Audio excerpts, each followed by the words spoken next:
สบายดีทุกคนพอกับเบาล้านคือเก่ามื้อนี้เบาล้านที่พาพี่พาน้องไปเที่ยวนครหลวงเวียงจันทน์เนาะเดี๋ยวนี้กำลังเดินทางออกจากหลวงพระบางไปนครหลวงเวียงจันทน์เดี๋ยวเบาล้านที่ถ่ายภาพบรรยากาศไปตามเส้นทางปัจจุบันนี้เบาล้านมาฮอดเมืองเสียงเงินแล้วเนาะระหว่างแยกเสียเงินไปเมืองนานแล้วก็กาซี่เนาะเดี๋ยวจะฮอดซ้ำแยก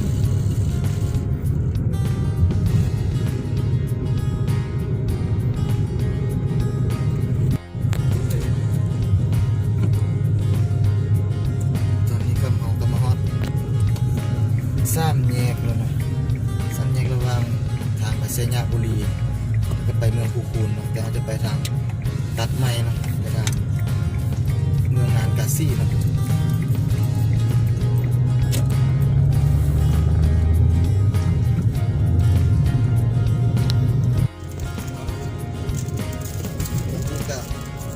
เหมาะสิมาฮอดซ้ำแยกระหว่างกาซี่เมืองนานภาพบรรยากาศทางภูเข้าป่าไม้ครับเที่ยว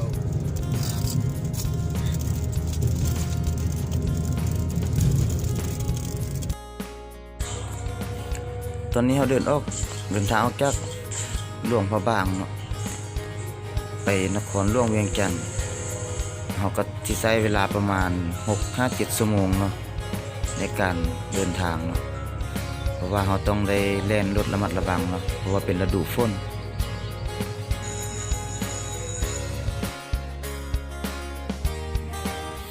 ตอนนี้เรากำลังเดินทางมาฮอดซ้ำแยกระหว่าง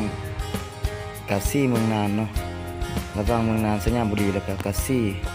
แข้งเวียงจันทน์เนาะเดี๋ยวเราจะขึ้นทางไปกาซี่เนาะ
ตอนนี้เรากำลัง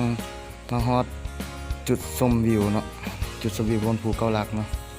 บนที่ว่าดินมันสไลด์ดินเกลื่อนลงตลอดเนาะเดี๋ยวเราสิพากันแวะเข้า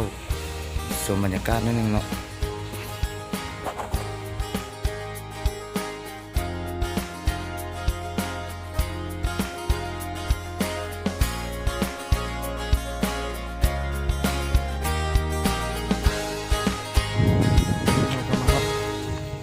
เกาหลักแล้วเนาะจุดชมวิวเดียวมาล้างไทยบรรยากาศรอบๆให้เบิ่งเนาะ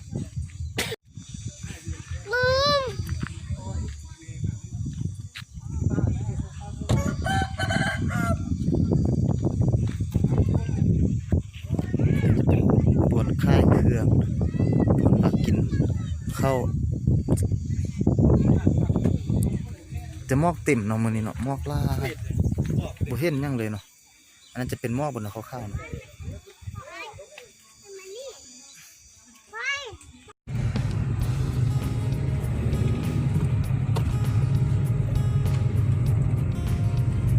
ผมกำลังสิลงภูเกาหลักเนาะกำลังสิลงไปสู่มิติใหม่ เพราะว่ามันมีหมอกปกคลุมเส้นทางเลยเนาะเบิ่งว่าเส้นทางมันสิยากสักเท่าไหร่เส้นทางเส้นนี้มันจะเกลื่อนตลอดเนาะ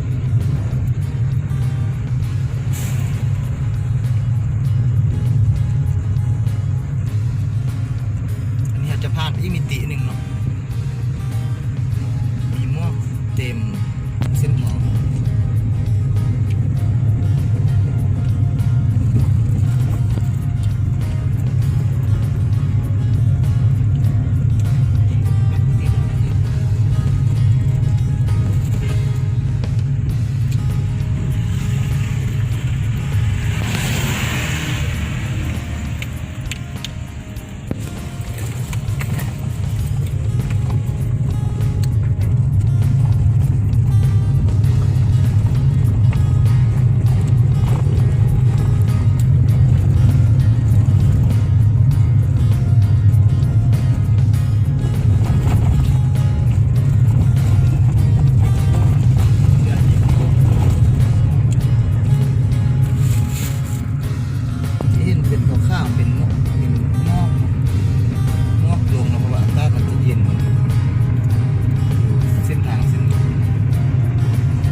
ตื่มบอลหนึ่งเนาะที่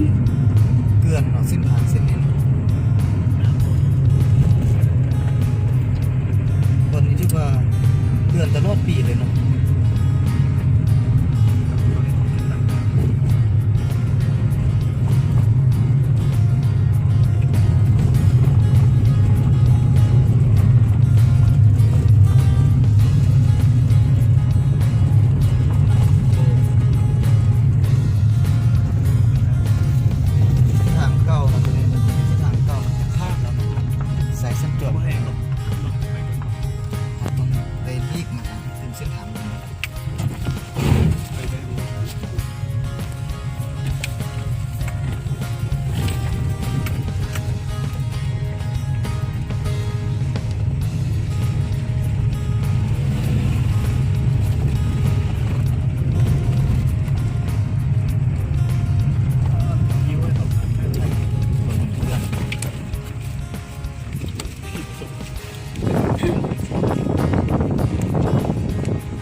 จอดข้างหน้าเด็กจอดบอลรถขับรถบอลเดียวเห็นเขาข้าวคุณไก่ๆเนาะจะเป็นตัวเมืองกาซี่เนาะแต้หูรับประสานจับหมุนจับ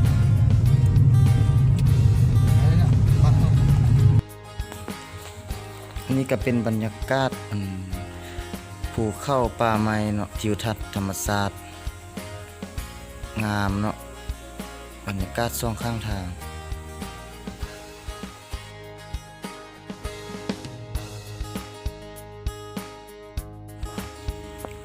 เราก็เดินทางมาฮอดอีกตื่มจุดหนึ่งเนาะที่ว่า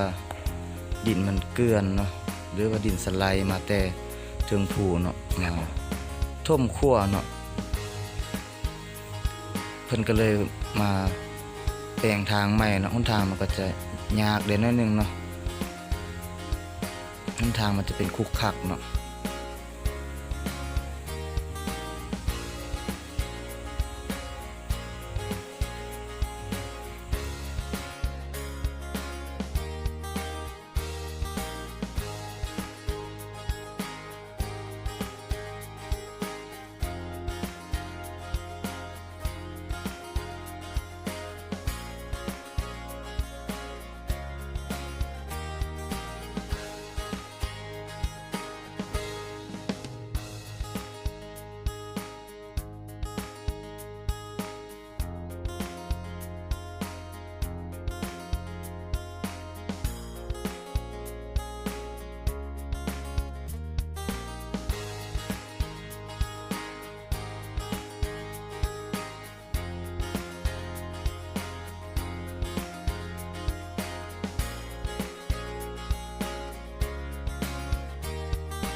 ตอนนี้เราก็เดินทางมาฮอด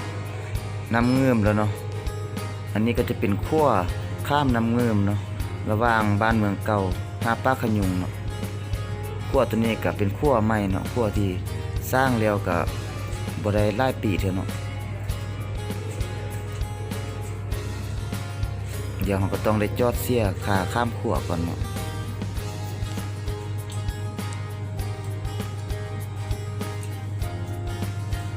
ทางหน้านี่ก็จะเป็นด่านเก็บเงินเนาะ